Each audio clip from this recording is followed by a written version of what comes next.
Let's do a couple derivative problems that involve chain rules. So I have 6 functions here, and I want to differentiate each one of them with respect to the variable of interest. So let's work on number 1. Of course, let's write down the original problem.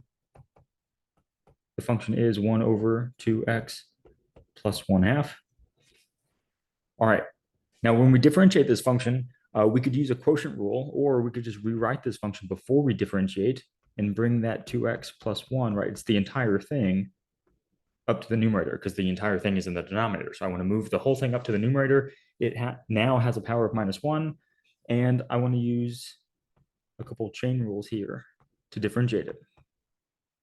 And I'm going to do this derivative in 2 ways. First, I'm going to, well, not 2 ways. I'm going to do it 2 times, doing it really the same way both times. I'm just going to make more of a big deal about the first time. So the first time, we're going to walk through this chain rule slowly. I'm going to create a variable. I'm going to call it u.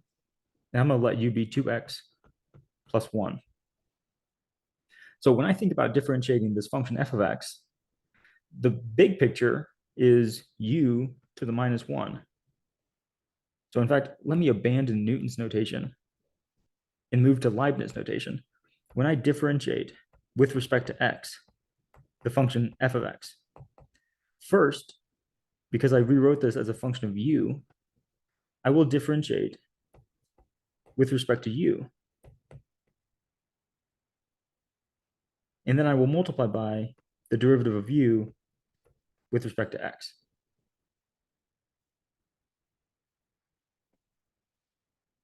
Actually, this should be an x right there. Right? If you want to view this as fractions, you can kind of think of this as the du cancels with the du, and you're just left with the derivative of f of x with respect to x. And that's exactly what you have here. Right? So you're differentiating the function f with respect to x, but you have to pass through this variable u that you called, or that you called 2x plus 1. So when we differentiate this, the derivative of the inside function with respect to u. Well, the function with respect to u is just u to the -1. So with respect to u, that differentiates to -1 u to the -2, right, with a power rule. The derivative of u with respect to x, you go back up to your definition of u. U is equal to 2x plus 1. So if you differentiate 2x plus 1 with respect to x, you get a 2. So I got a 2 right there. Now that we've used our variable u, we're done differentiating. Let's replace u. So this is -1. U was 2x plus 1. It's being raised to the -2, and then I multiply that by 2. And let's simplify this, right? We got to clean this up. I've got a -1 and a 2, so I've got -2 on top, and I've got the 2x plus 1 being squared in my denominator. Right, so that's how you differentiate using the chain rule, where that chain rule is really laid out explicitly. Right, we called the inside of the function a different variable. Now, you're not going to want to do that every single time you do a chain rule function or a chain rule derivative. What you would typically do is to rewrite your function as 2x plus 1. And then you would kind of do this variable in your own head. You would just ignore this for now and say, well, I've got something being raised to the -1. So when I differentiate that, I get -1 times that something, 2x plus 1. Now it's being raised to the -2. And then now you know that you have to complete the chain rule. So what is the derivative of that something? It's 2. Right? You get the same thing. It's really doing the same thing, except over here, we really just spelled it out. We walked slowly through the chain rule. All right, let's do another one of these. Number 2, what is that function? G of x is 1 over x minus 5.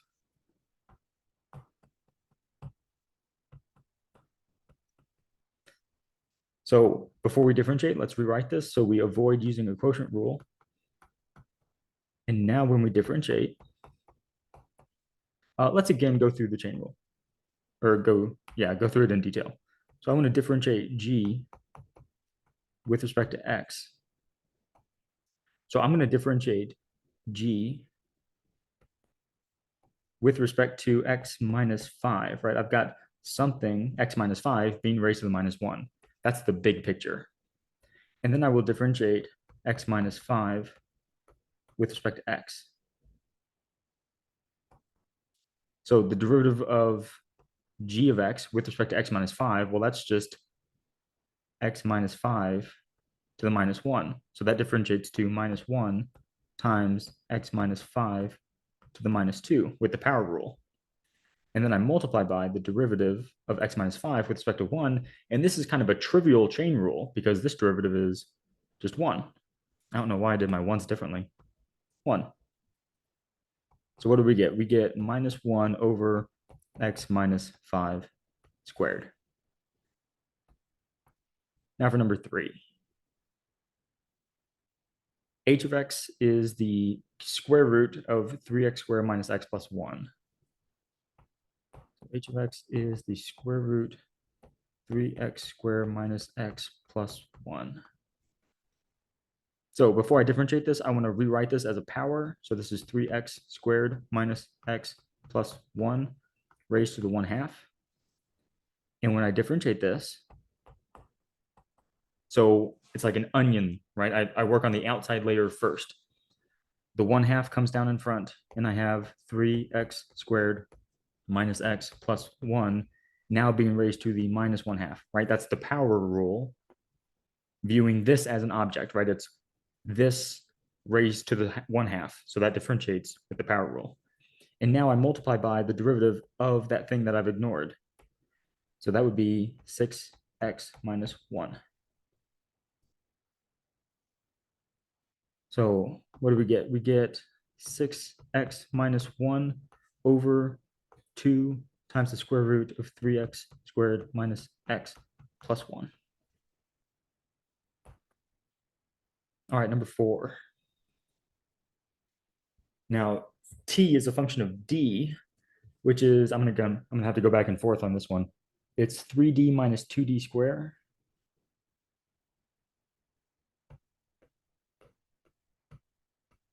I believe it's being cubed. Is that right?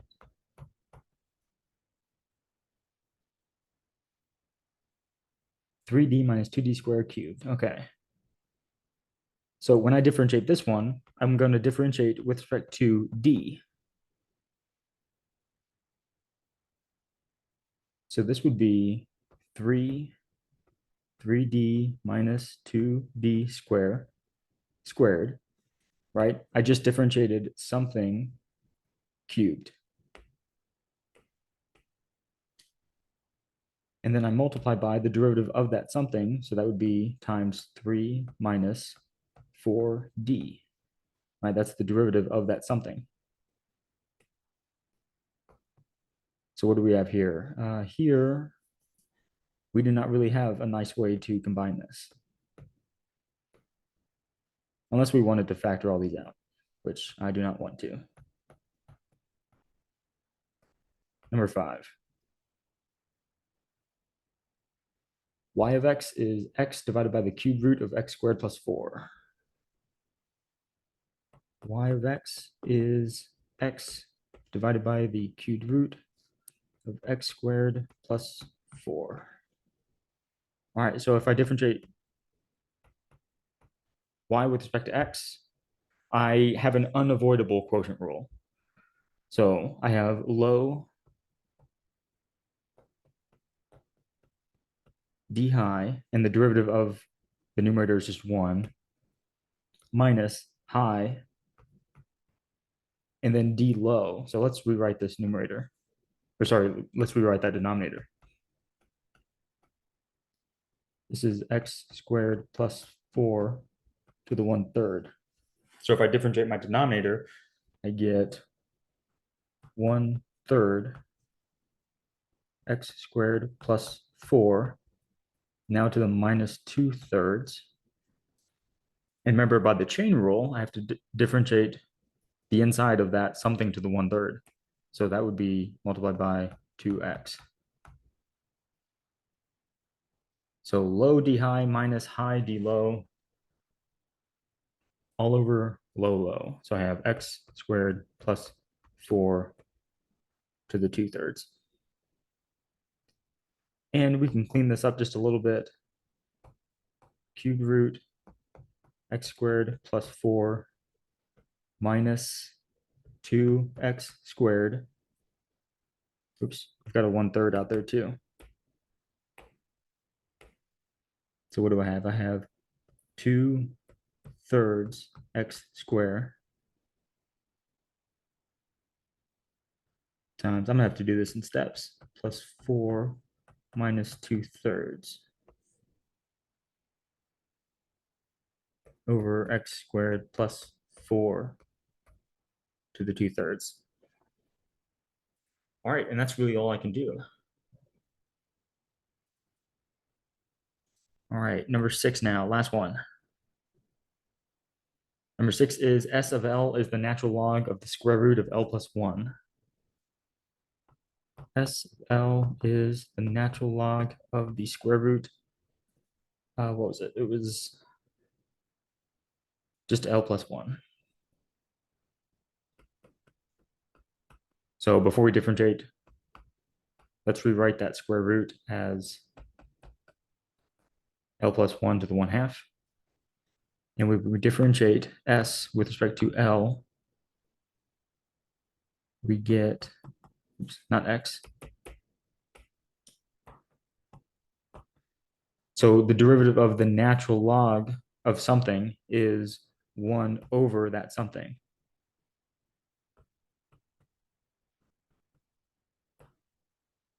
All right. Now the inside of that chain rule is what is the derivative of that something?